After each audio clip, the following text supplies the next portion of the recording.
Good morning and welcome back to our study, God of Restoration, Poetry and Prophecy in Isaiah 40 through 55.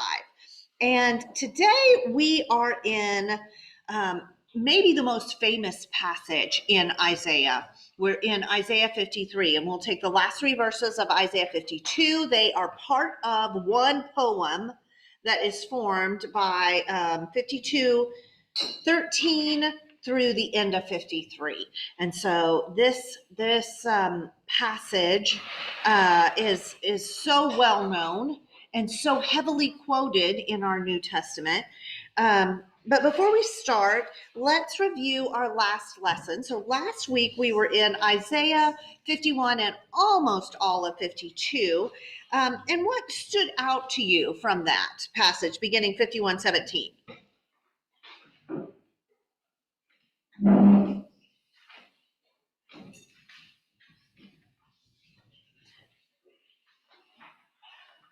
The passage in 51, starting in 17, is kind of a sort of a horrifying vision or little series of mini visions, right? What's going on in those? Well, it sounds to me like it's telling them to wake up from all of their evil stuff and get it together. So there has been evil stuff, and because of that evil stuff, they are suffering. What were you going to say, Carrie? There's kind of a warlike atmosphere. Okay, yes, yeah. Especially when we get into the 52 passage, we're seeing that, right? So in the 51 section, what has been drunk by the people? It's like a cup of poison. Right, it reads like it's a cup of poison, the cup of wrath, or the chalice of reeling. It talks about it's almost like they have their exile, their suffering is compared to having drunk this terrible draft, this poison or whatever it is, and they are falling and reeling, and where it's compared to a mother. Their experience is also compared to a mother who's bereft of all her children because they have been knocked out by the cup of the Lord's wrath. And so we have all these little mini visions of what their suffering has been like. Yeah, what were you going to say, Mary? Destruction and desolation and famine and sword, and the sons have been like an antelope in a net.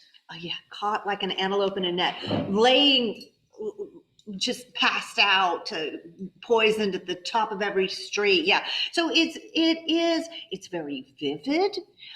It's not very pretty. It's a rough description, which really takes into account the reality of their suffering. And then we move into the section that Carrie introduced in 52. And what is the vision there? The vision changes, right? This is something different. God is king, and he comes with a holy arm of power. Okay, coming with an arm of power. Blessed are the feet of the one who brings what?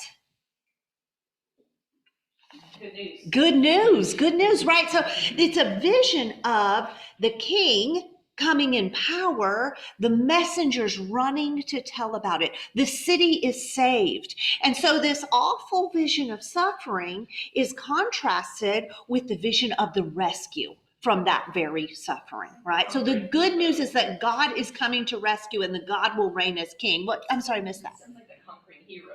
Yes, exactly. The conquering hero. Yes. Yeah, absolutely. And then it kind of morphs into a new vision at the end of that where we see depart.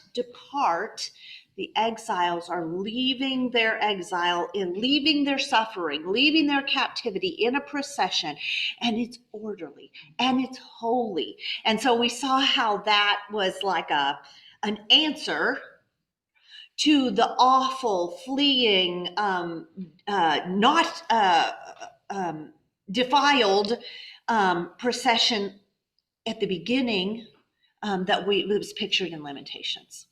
And so it's the rescue, it's the return, and this is the message that the suffering is going to be met with the victory.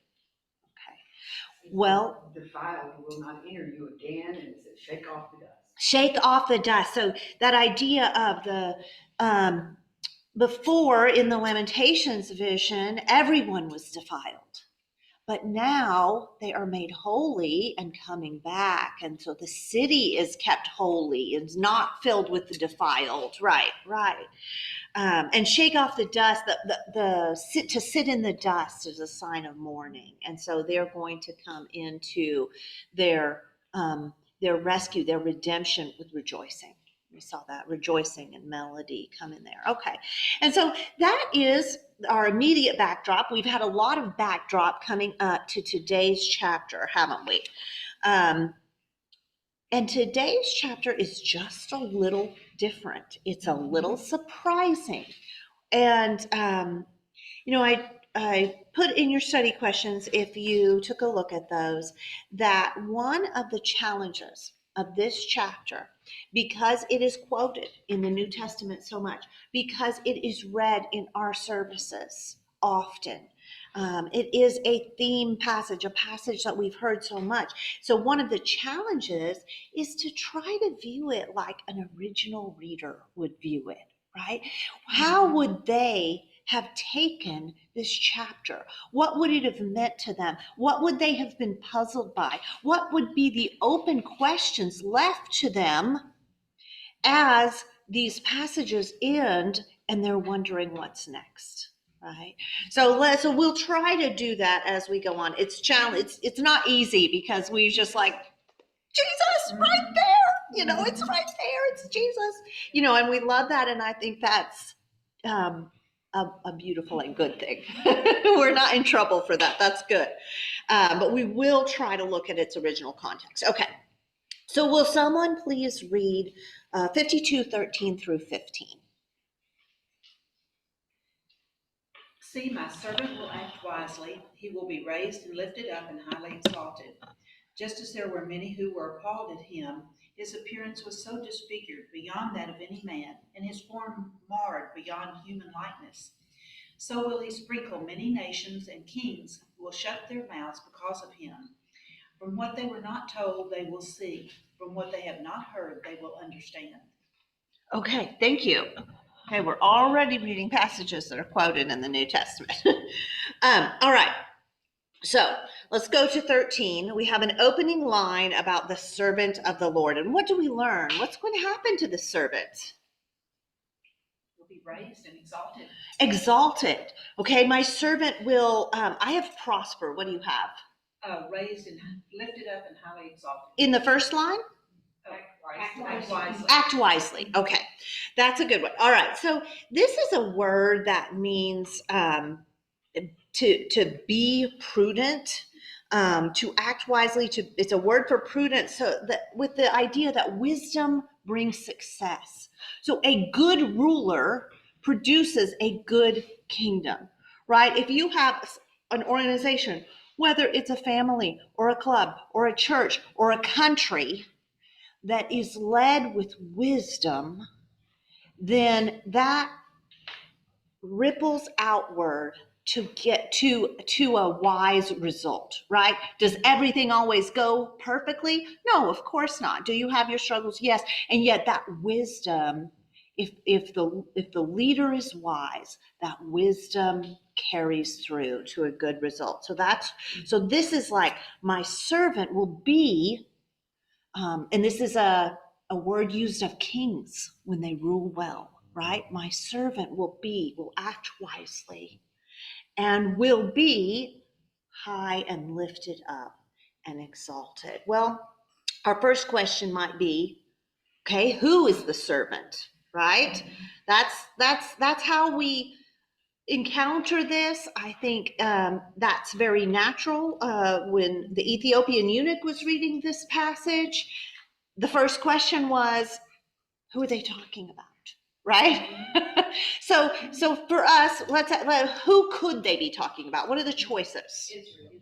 Okay, Israel as a whole, right?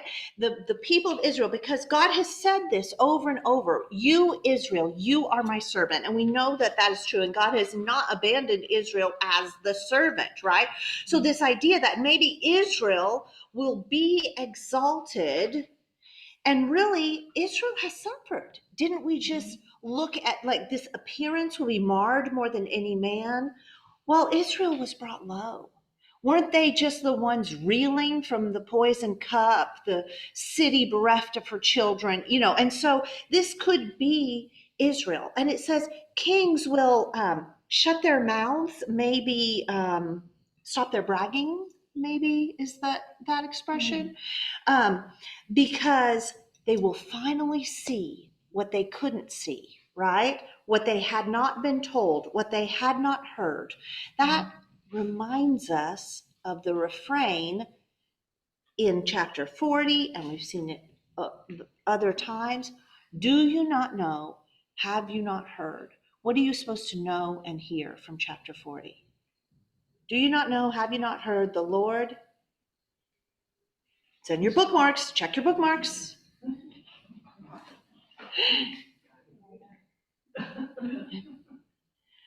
The Oh. Lord is the everlasting God, The Lord is the everlasting God, creator of the ends of the earth. creator of the ends of the earth. And so this is the message all through our whole series of chapters. Haven't we seen God say, when I rescue you, the nations will see and they'll know that I am God, right? And so I think that's the meaning right here. What has not been told to them, they will finally see. What they had not heard, they will understand that the Lord is God. And that is what Israel is supposed to do, right? Isn't Israel supposed to become the light to the nations? That's the Abrahamic promise. And so, yes, this can be Israel, and it does fit. And yet, maybe as we continue, we struggle with identifying it with Israel, right? What's another choice? The prophet.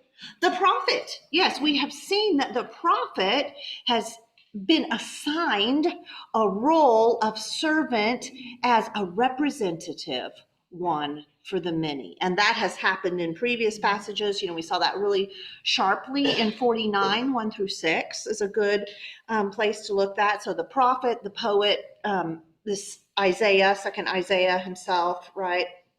So this may be like the prophet. And so if it is, then we see that the prophet has some hard times about to go through.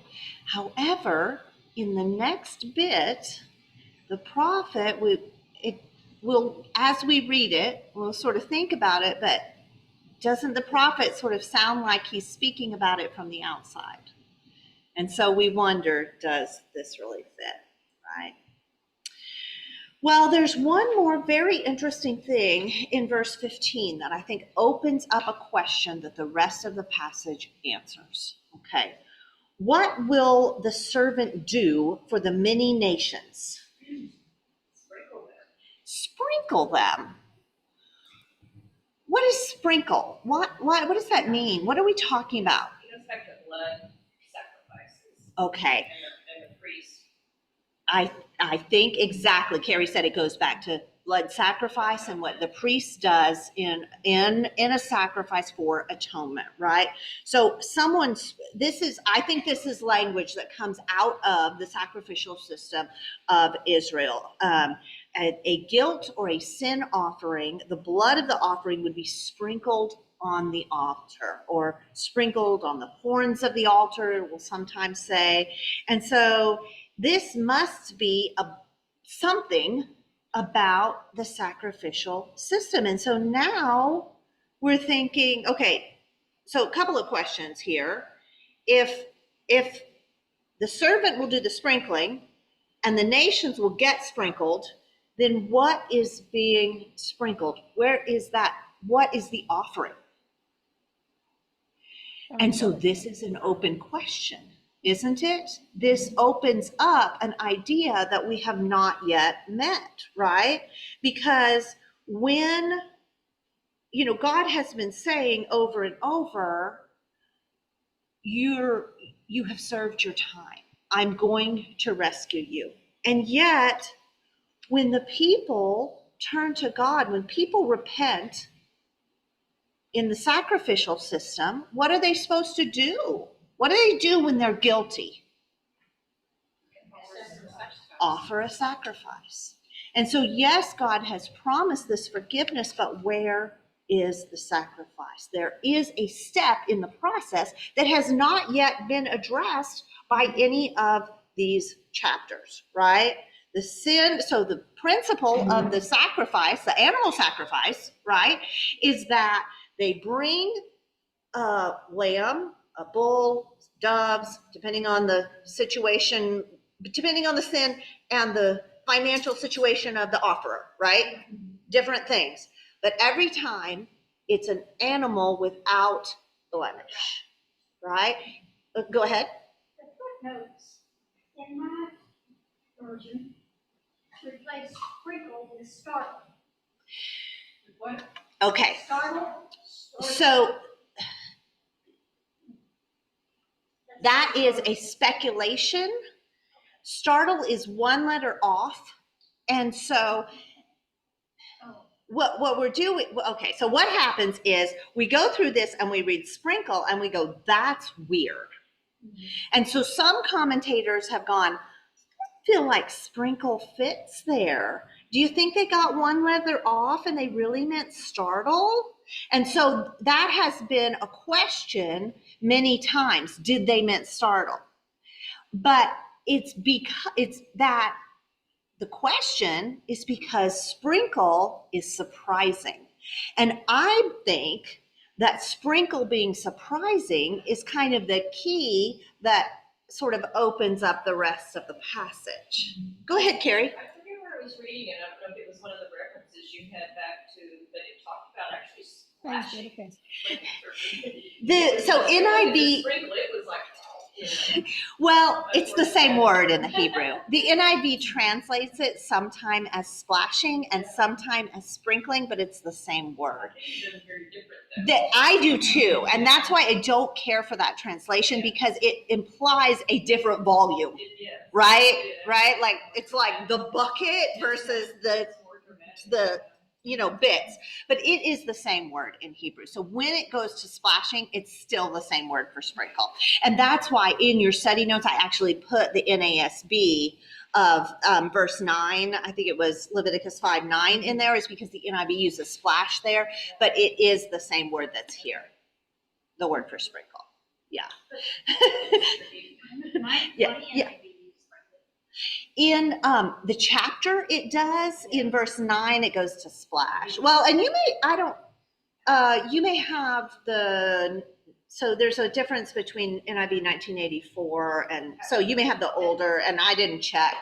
And mine says drained out. Well, so all of those, that's a different, drained out is not the same, unless you have a different translation. Do you have the NIV? And I'm in 9. Sprinkle some of the blood of the sin offering gets aside, and the rest of the blood must be drained out. Okay, drained out is a different word. Just the sprinkle. He shall also sprinkle some of the blood, or some translations say splash. Oh, okay. For that. He shall splash some of the blood of the sin offering on the side of the altar. Gotcha. Yeah. If I'm thinking like an Israelite, Okay. Yes. Let's think like Israelites. I understand the sprinkling and the sacrifice. The fact that we are the selected nation and he's going to do it to all these nations, that's a little, wait a minute, am I still special? Am I still special? Because it sounds like he's offering this redemption through the sacrifice to many nations. Now it's spreading out, and do we really even want that? And I think that question does hang long past this chapter, because we have had several passages that said that God is going to be the God of all these nations, Yeah. right? And that all these nations are going to come in and recognize God. And can we be open-hearted enough to count that as a good thing? I think the Israelites struggle with that, and I think it's a good point that, do we struggle with that? Do we always want everyone to be as chosen as we are, right? Or would we like to be special in some different way? And so, it's a great question to ask ourselves. It's a hint of things to come if you're standing on the other side Indeed. of the resurrection. Yes. But to Yes. stand on The this side of resistance. resurrection and go, wait a minute. Yeah. He's my God. He's not all these Gentiles. And the resistance there's resistance represented in this passage, and it doesn't say out of resentment for the nations, but it mentions resistance for other reasons, and maybe those things kind of go together. Yeah, good point. Other comments, thoughts? Okay, so the people Israel, they know the sacrificial system, and if God is forgiving, is there a sacrifice for that? So that question, I think, has been opened and it remains open as we read the next passage. So someone read 53, 1 through 12. We're going to do this whole thing together, just so connected. Who has believed our message, and to whom has the arm of the Lord been revealed? He grew up before him like a tender shoot, and like a root out of dry ground. He had no beauty or majesty to attract us to him, nothing in his appearance that we should desire him. He was despised and rejected by men, a man of sorrow, familiar with suffering. Like one from whom men hide their face, he was despised, and we esteemed him not.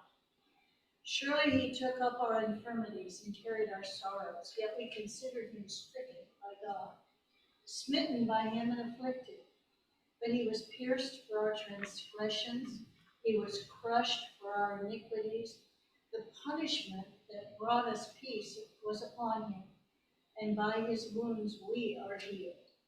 We all like sheep have gone astray. Each of us has turned to his own way, and the Lord has laid on him the iniquity of us all.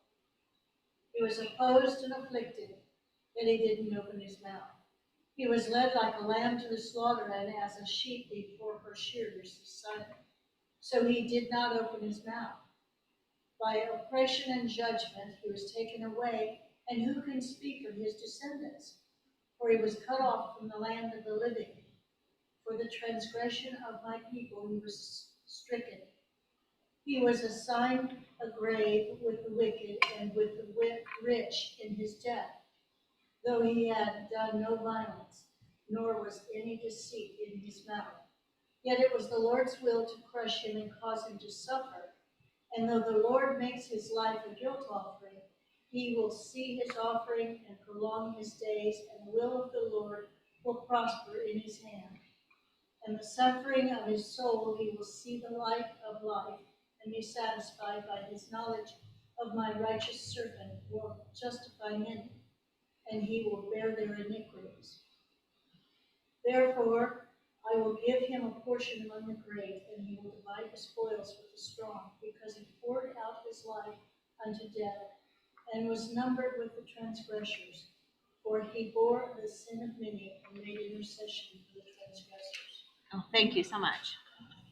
A long reading, but a good one. Okay, so Just screams Jesus. I know, I'm thinking the same thing. I said, it hasn't even happened yet, but this is the sacrifice. But we have this knowledge ahead already. we have It's this hard to knowledge. set- Like you said, it's hard to set that aside. It's hard to go back. On this side. Why would we want to set that aside? What would be the advantage? Why would we try? Because, I mean, it's not bad to think about Jesus. No, but it's to be objective about the reading and the time it was written and the circumstances Yeah, that were going on at that time. You kind of put yourself back into the okay, to consider the first circumstances, to hear objectively like how an original reader might have heard this. Okay, And what have else? compassion for those occasions. Okay, compassion Because for, they're still here. And okay, yet they're reading and not understanding. Okay, so if we have compassion for those who were opposed to Jesus, who brought him to the cross, then does that help us here? Yeah, okay. I mean, I'm just amazed that they're already speaking about what we read in the New Testament, and the New Testament's not even written yet. indeed. So they're already speaking, but let's consider so this is, I think those exactly are advantages, absolutely. And I think always it's worthwhile to consider the original context of the passage before we bring it into the next context and the next, there may be a few, right? Like here, we might look at it for its original readers. We might look at it as how the New Testament authors and how Jesus himself quoted out of this and what it meant to them. And then we might think about an application for me and how I live my life, right? Like, so there's a verse doesn't mean one thing, does it? We have, it's, first of all, it's poetry, so it doesn't mean one thing. Yes, that prophetic element. Yes, yeah. But it makes me think that whoever wrote this had some knowledge of what was to come. Where would knowledge of what was to come have come from? Well, a prophet would have had connection with God. Okay, yeah. To be That able to know this. We would say that this is an inspired text that begins to reveal God's plan, right? Now, if you haven't seen what happens later, I think it would be fairly mysterious what's going on here. Like, you can tell there's something going on so. How would a modern day Jewish person look at this? It's an interesting question. How would a modern day Jewish person look at this? Now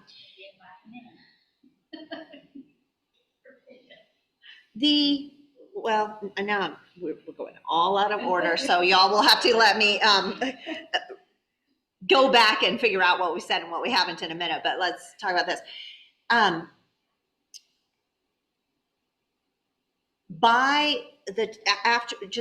Very soon after this was written, before the time of Jesus, in the Second Temple period, this was widely regarded as a messianic text. So that if we look at the Old Testament as a whole, the Hebrew scriptures, they didn't call it the Old Testament, right? It was the scriptures. Okay, so if we look at the Hebrew scriptures, throughout, there are openings that point to something God will do, right? And we're going to talk about exactly kind of what's going on with that in a second. But so this is later considered a messianic text. And by the time of Jesus, it was viewed as such. I did see a video, and I don't know how reliable this is. I did not have a chance to go research it, but it was a messianic, a believer, a Jesus believer who was Jewish and in Jerusalem, going around interviewing people and saying, I bet you've never heard this chapter. We don't read it in our synagogues. Would you like to read what this chapter says? And so it may be that in the opposition, Jesus is a Jewish Messiah and has a Jewish believership as his central following, right? So very often the New Testament will put the Jews as the people who aren't us, but many of them were Jews and believers, right? That's shorthand for Jews who are not believers in Jesus, right? So it seems that as the Jews who were not believers in Jesus and the Jews who were, as those bodies separated more fully, then there's a lot of resistance to the way this chapter is like, so Jesus. So, I don't know about a modern Jew. If a modern rabbi, if someone who's very learned and knew this chapter would say, yes, this is talking about the Messiah and the Messiah is still to come. That would be my guess, but I don't actually know. For us, if we're visiting with a Jew, talking to a Jew today, we need to highlight this chapter and keep this in our hearts, because this is a talking point to enter into. If they. Maybe. If they see this as a Messiah passage. I don't know. How strongly rooted they are in, well, he hasn't come yet. But this would be the start, I would think, of a study together. I don't know. Maybe. I mean, it would depend on, there's a lot of, it's just like Christians think this. Well, some do, some don't, Yeah. some think right? There's a lot of different kinds of Christians. The same with the Jewish population, right? A lot of different kinds of Jews and what they believe and how they take things. And so I think it would make an interesting conversation. I'm sure it would. And I don't think we can go wrong by saying, let's look at the scriptures together. Let's start with Isaiah 53. Okay. All right. Let's go through it a little bit. So in those 3 verses in 52, God has been speaking, right? But now we have another voice, right? Who has believed our message is like we have a first person voice, but then everything else is talking about him. It's about someone. It's about this servant, right? It doesn't seem to be about, it's not the prophet saying, I was awakened morning by morning. I turned my back to the stripes and gave my beards to those who pluck it out and spit at me, right? Those were in first person. The prophet said I. But here, everything is he and he. And so for the original reader, we're going, is this Israel? It doesn't entirely sound like we would be talking about the people Israel. And it doesn't entirely sound like we're talking about the prophet, the second Isaiah, the poet here. And so there's something surprising, something puzzling.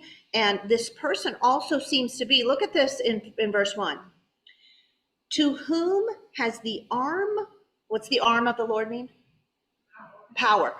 To whom has the arm of the Lord been revealed, he grew up before him like a tender shoot. And so there is some implication that he, the servant, is also the arm of the Lord, the power of the Lord. There's an opening here into something new, right? So how is the arm of the Lord manifested? Power, right? The power of the Lord has been revealed. What do you expect to see? Fire, smoke, earthquake. Let's see what we see here. What is the servant like in verse 2? Tender shoot. A tender shoot. There's a sense of gentleness in that, isn't there? Remember the passage in chapter 42, the servant whom I'm uphold, he will not cry out and raise his voice, nor make his voice heard in the street. A bruised reed he will not break, right? A dimly burning wick he will not extinguish. And so that sense of gentleness tracks through from this previous passage. This previous passage, 42, 1-4, goes on to say, he will faithfully bring forth justice.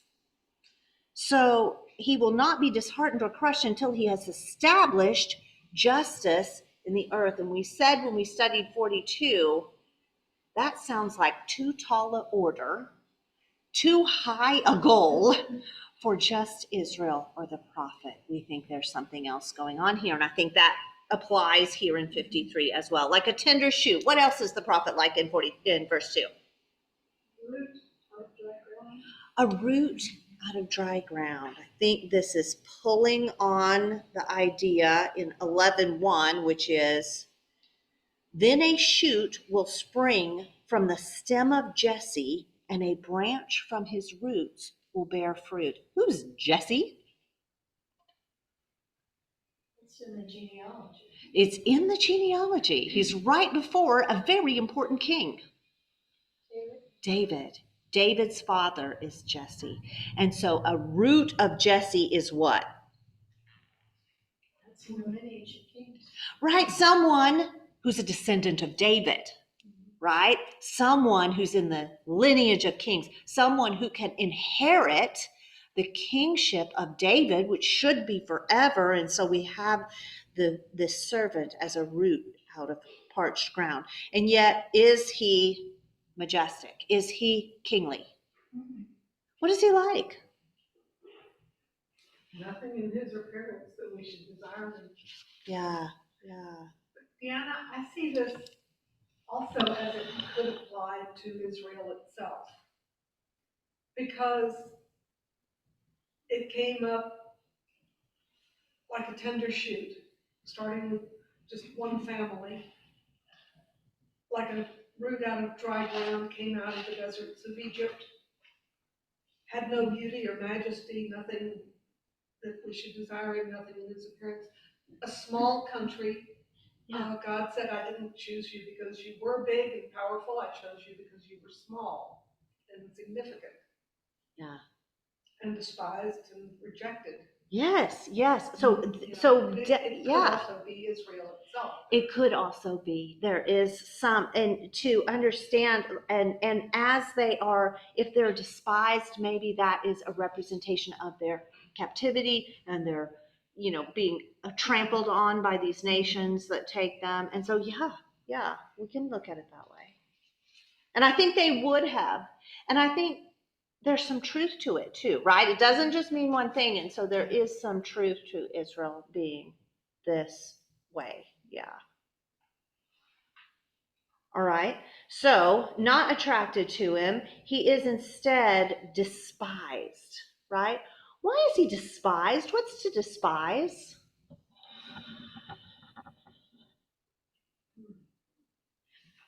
Not because he's not majestic, he's not powerful, he's nothing. Why should we pay attention to him? Yeah. He's not majestic, but he didn't just come to neutral, did he? He didn't go like, oh, he's not grand, instead he's medium. No. What is he instead? Despicable, right? He is just afflicted from all sides, right? He's weighed down with these sorrows and griefs that it talks about, right? Or pains and sicknesses. He's too disturbing to even look at, right? So remind me, he is Israel. Servant. He is servant. He is the servant. Who is the servant? The servant has more than one. The short answer is yes, right? The servant has more than one identity. And just to not be cryptic with you, I didn't mean that answer to be cryptic. It's just that this passage is layered. Yeah. So what we see in this passage is more than one identity because God has layered the identity of one on top of the other, right? The one representing the many is that principle that we saw already with the prophet. We see it again here. If this is about the prophet, then sorry, poor prophet, you're about to come to grief. You're about to have a hard day.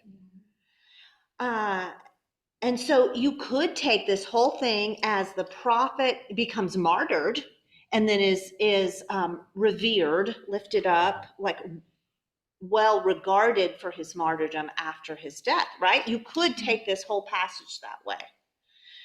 There are pieces that don't fit. So we'll talk about those. Same with Israel. You can take it to say Israel's weak. God didn't want, to pick the great country. God chose to pick the lesser country, right? And then they suffered. And so you can call it's Israel, but there's pieces that don't fit. And so I think the identity of the servant has multiple layers, multiple meanings. Yeah. Which makes it hard to understand.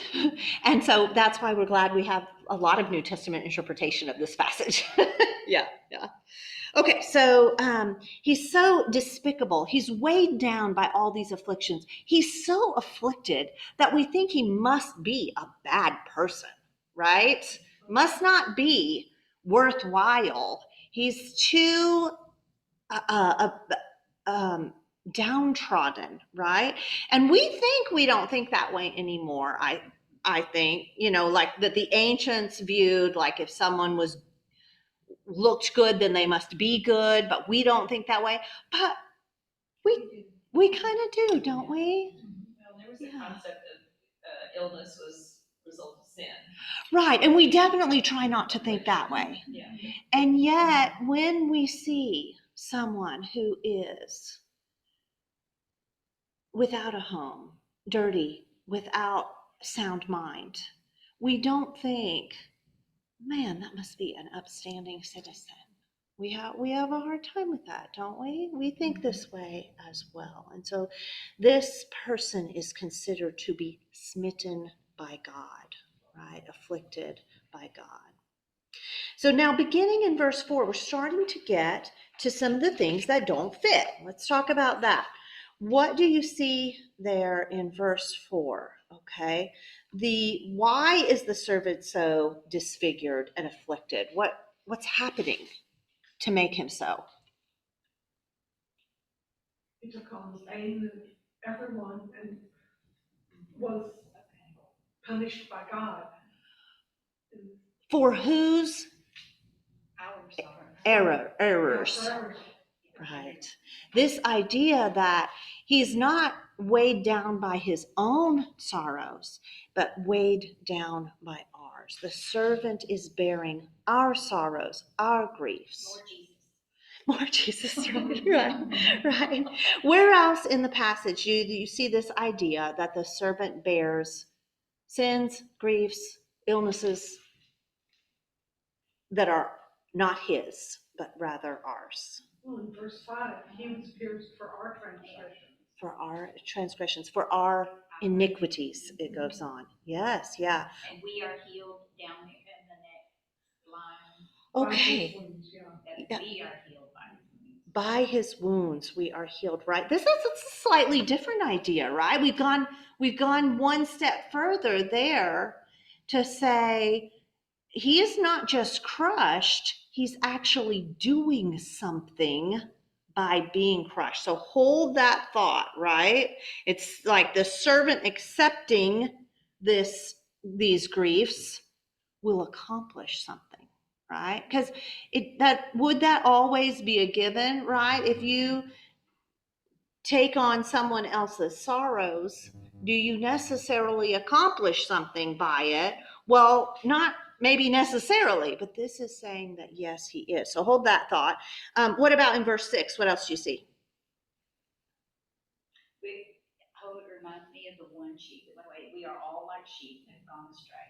Yeah. Each of us has turned to his own way. Okay, so that's our sins by just going off and doing what God said is not good for you, don't do it, and we go off and do it. Yes. And so yeah, definitely. And then what else in 6? The Lord has laid on him the iniquity of us all. Of us all, right? The one for many, right? We're Verse the scapegoats. We're the ones that got that fell and okay. but he was the one who was sacrificed. There were 2 goats. Yes. in that one. Well, that's a fascinating way that the goat thing was done. I'm Yeah. not sure we have time to do the scapegoat whole explanation, but yes, this idea that so take the logic of an animal sacrifice is that the pure animal takes on the sin of the person and is sacrificed, leaving the person purified to be with God, right? The goal of that sacrificial system is not to provide animal sacrifices, right? Like that's not the end goal. That's the means for the person to be in God's holy presence, right? So to Yeah. join back. What's that? It's symbolic. It's symbolic, but it was symbolic in a way that was very resulted in real blood and action, right? And so, and the fire and the incense and the temple, the whole point was God is here. God wants to be with me, and I can be purified so that I can connect with God. And so that idea is present here, and it reaches, and this, verse 8, for the transgressions of my people to whom the stroke was due. Verse 11, bear their iniquities. Verse 12, bore the sin of many, right? The same idea gets repeated so many times in this passage, and is kind of culminated in verse 10. What do you see in verse 10? Yes, it was the Lord's will. Okay, the Lord is pleased. The Lord wants to do a thing. And over, we have seen God talk about God's righteousness in the sense of God following through on promises that will bring deliverance, right? So God is pleased to do what? Okay. Okay, and he did that so that he, the servant, would render himself as a what?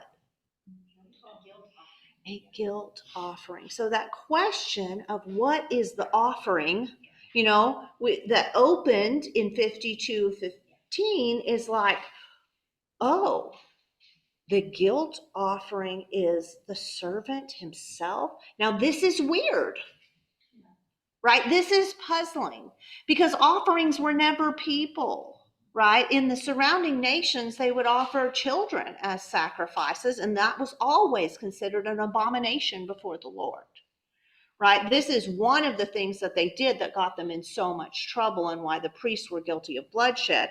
And so this idea that the servant is the guilt offering who has taken on, and notice how many different words for sin are in here. It's all different words in the Hebrew too, like all the words, right? Iniquities and griefs and sorrows and going their own way and transgressions, and like all of these different words. It's like we are covering all the bases here, right, on what is getting laid on him.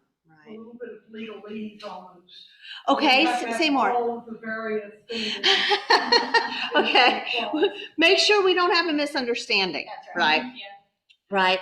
So there's this new concept that the servant will do something that was previously done through the sacrificial system. And what makes it more than what the sacrificial system can do? The sacrificial system was repeated again and again and again. Okay, we see this as it seems to be the singular servant. We don't see an indication this will be over and over. So singular. What else?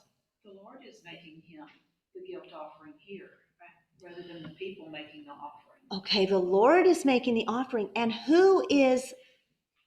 So Yahweh was pleased, right? The verse 10. This is the name of the Lord. Yahweh was pleased, but he would render himself. This is the servant, right? So the servant chooses, right? An animal cannot choose to be an offering, right? Right. An animal can make choices, a few, but not to be an offering, right? That's not a choice an animal can make. There is a choice. There's a willingness implied here. What else? In general, the guilt offerings were individual, personal. I have sinned. I'm going to provide a sacrifice to absolve myself from this sin. It's a kind of a one-on-one sort of thing. This is a more global thing. This is the one. So I just had you read a couple of chapters because it goes on, and there are provisions for the whole community. Yeah, that most of these you see as individual. And like, the Day of Atonement, that Christmas tunes, this was for the whole community. And so they varied in individuality and in size. But yeah, that idea, the guilt offering specifically One for all kind of thing. is, well, some, yes, This is- yes. Yeah, this seems like a one for all. it does. Yeah, But yeah. it lasts forever. It covers forever. I think we're filling in that detail from what we know. Okay. I'm not sure it's here, but it does seem singular here, right? It doesn't seem repeated. But there was, and I was trying to find it because there was something like that in the very end of one of these chapters that said that. There's the passage about salvation will last forever. Yes. Yeah. And through all generations. Through all generations. Yeah. Isn't that the same thing as the sacrifice? Well, is it, right? So I think from, the New Testament perspective, yes. From what we already know. the original reader, I think we're left with an open puzzle. And that is part of what Jesus steps into when Jesus arrives, is the open puzzle of what exactly God's plan is and who exactly will the Messiah be, right? And we see that people don't agree in Jesus' day, and that We don't even, there's people that don't agree today. Right, either. right. Time has not changed much. indeed. Great point. Chris. Another difference between the offerings and this is that he will see his offspring and prolong his days, and the will of the Lord will prosper his hand. After he has suffered, he will see the light of life and be satisfied.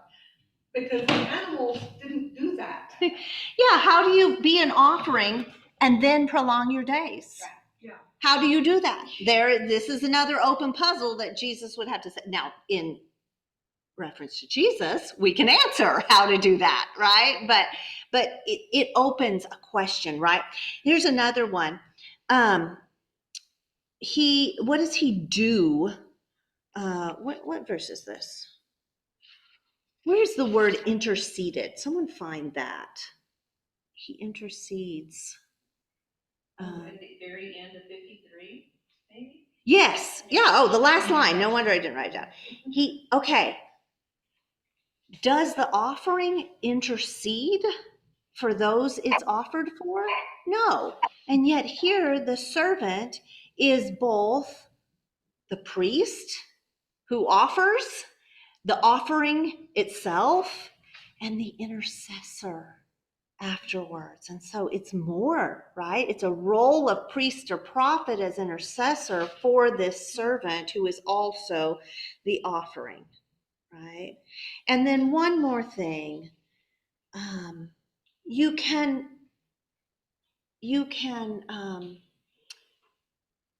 transfer your sins to the Lamb and sacrifice the Lamb and keep doing it over and over. But how do you get out of that cycle, right? We talked about it as being singular. This says, verse 5, by the chastening that is for our shalom, for our well-being, for our, second to last line. I'm sorry. He's crushed for our iniquity.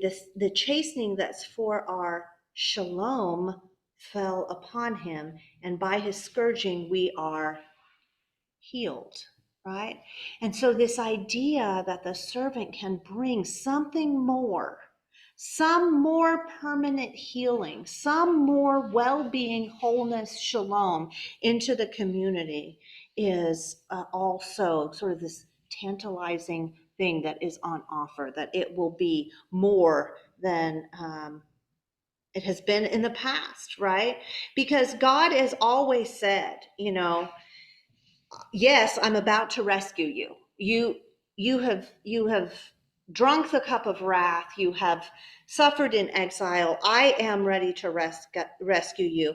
But God is always thinking bigger, right? God doesn't just want to rescue these Judahites in Babylon and take them back to Jerusalem. God doesn't just want to do that. Remember in 49:6, God says, the Lord says, it is too small a thing that you should be my servant to raise up the tribes of Jacob and restore the preserved ones of Israel. I will make you a light to the nations so that my salvation will reach the end of the earth. So God is always thinking bigger. God is always aiming towards a true healing, a complete well-being, shalom that lasts in a way that is better than what can be provided without the sacrifice of this servant, right? God always wants to not just redeem out of exile, but redeem out of guilt, out of the suffering that sin brings, out of the loss that is brought in relationships from sin, right? So that forgiveness and well-being, God has a plan to create, and so that is really, these little surprising bits are part of what made people think this was messianic even before Jesus stepped on the scene. So we look at it and we see, oh, this applies to Jesus. Where do you see Jesus in this? He was despised and rejected. He suffered for us. He did suffer. And that idea of he suffered for us, but we suffer and he joins us in our suffering, right? He suffers with us. Yeah, what else? Like a sheep silent. Yes, but all four gospels make a point to say, but Jesus did not answer them in his trial, in his legal trial. I don't mean all of his suffering trials. That's a line in all four gospels, but he made no answer. That same thought is in the beginning of verse 7. So verse 7 says it twice. Okay. That he was oppressed and afflicted, but didn't open his mouth like a sheep to be sheared. He was silent. He was silent, right. And it's back in 42 as well that he didn't make a sound, and so that connects those passages as well. Yes, yeah, absolutely. What animal is being used here in verse 7? The lamb, the sheep, right? Jesus is called the Lamb of God. When we get to the narrative of the Last Supper, this idea of Jesus as the Passover lamb is part of the structure of those passages, right? And what does Revelation call Jesus? A lamb. A lamb looking as it had been slain, right?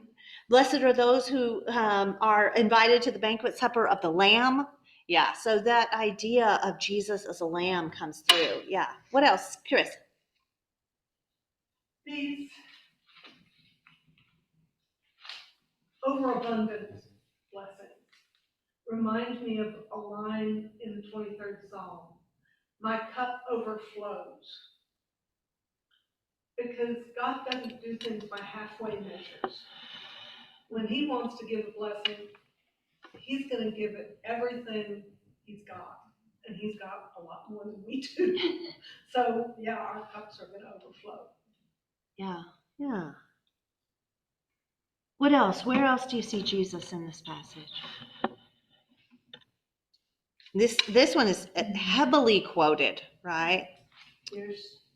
Pierced. Yeah, it looks it reads like Jesus' side was pierced, maybe very literally. And then, if you take that to mean wounded, all of his wounds, absolutely, pierced for our transgressions. In 9, it talks about assigned a grave to the wicked, with the rich in his death. Yeah, so a couple of things there, crucified with the criminals on either side. And then Matthew specifically mentions that Joseph of Arimathea, who came to get Jesus' body and put it in his grave, was a rich man.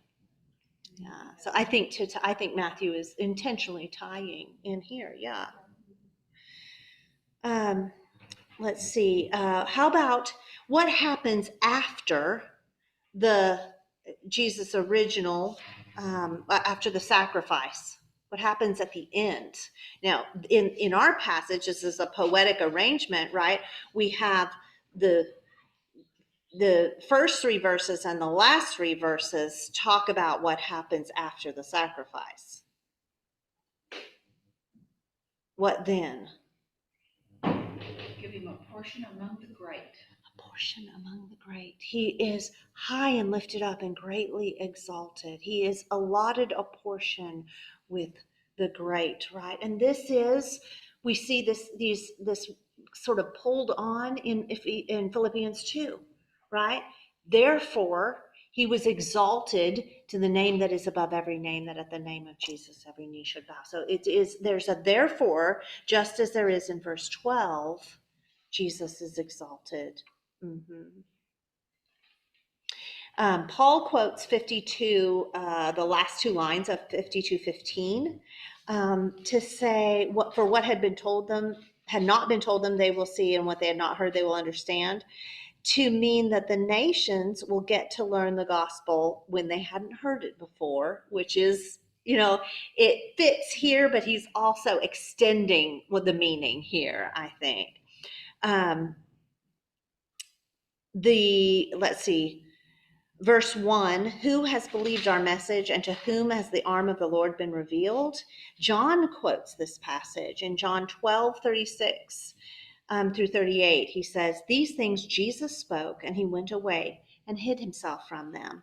But though he had performed many signs before them, yet they were not believing in him. And this was to fulfill the word of Isaiah the prophet, who spoke when he wrote, Lord, who has believed our report, and to whom has the arm of the Lord been revealed? And so this idea that Jesus would be despised and not regarded initially is how Matthew interprets that. Matthew also quotes, surely our griefs he himself bore and our sorrows he carried, to talk about Jesus' healing ministry, how he picks up those illnesses and takes them away with his healing ministry, is how that is read. Mark quotes, he was numbered with the transgressors, and in Luke, Jesus himself says, I have to do this to fulfill verse 12, and he was numbered with the transgressors.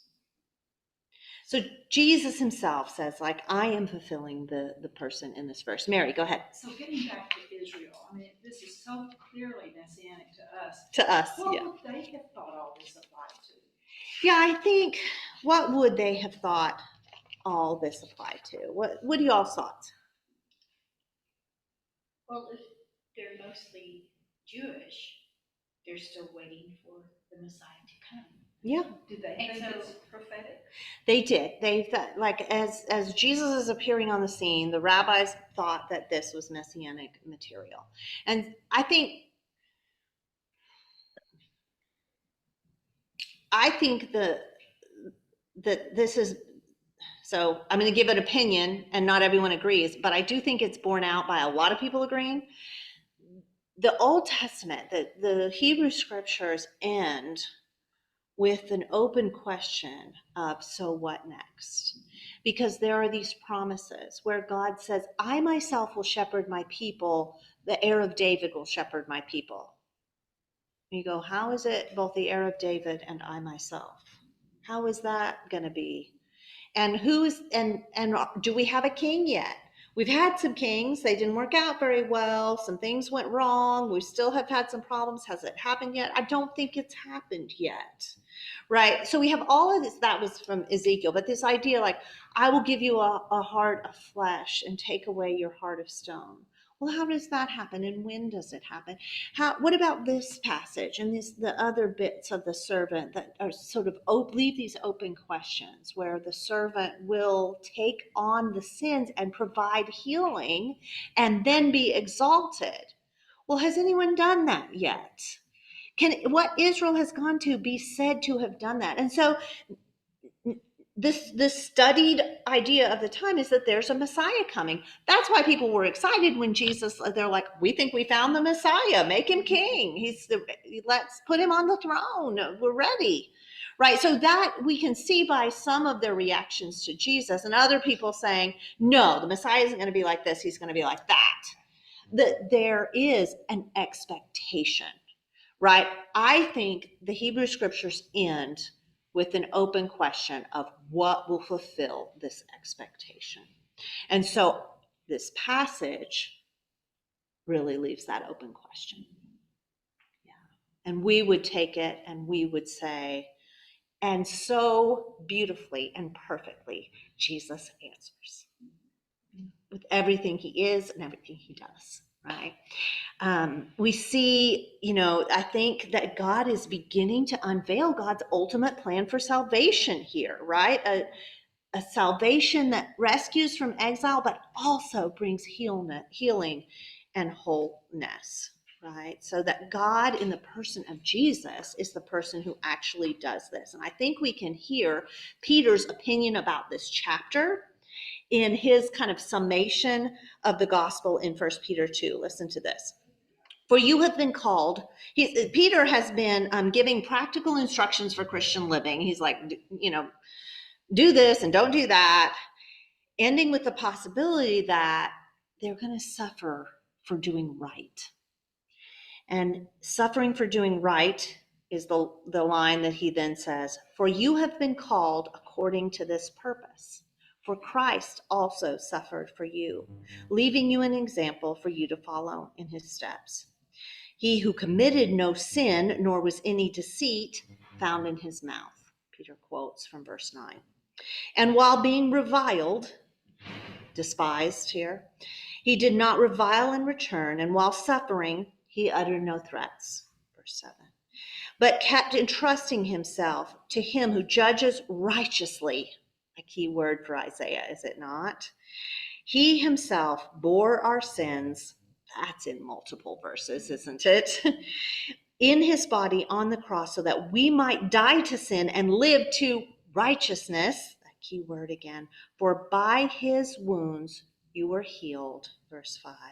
For you were continually straying like sheep. Verse 6. But now you have returned to the shepherd and guardian of your souls.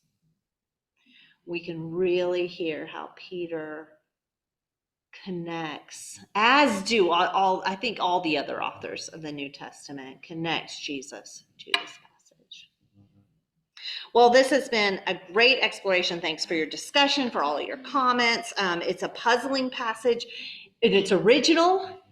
It's a beautiful passage in its connection to Jesus. Some of the richest theology of God's plan of salvation in the Old Testament. So thank you for your participation. Next week, we'll do Isaiah 54, the whole chapter, for Lesson 12, Restoration in Israel. And I have a really nice list of suggestions and requests for future studies, but I'm still taking them. So let me know if you have a request, and we'll keep working on that. Thanks, everyone. So much. It amazes me of how the Jews were God's chosen people, but yet they didn't believe in Jesus. I mean, Well, all the original believers in Jesus were Jews, so some of them did. okay. Yeah, I was just reflecting on those, the judicial part of the Jewish stuff that committed Jesus to the cross. I'm wondering if they weren't afraid he is the Messiah, and maybe they were convinced he was, but that would mean the end of their power. And maybe it was more a power grab than a disbelief. Or they couldn't get over their preconceived idea that their king was going to be a ruler like what they were used to. But this chapter is so clear Yes. what he was going to be like. Yes. And would be like. Clear to us. But they didn't read that. They didn't read that chapter. Remember? You know- They didn't read that.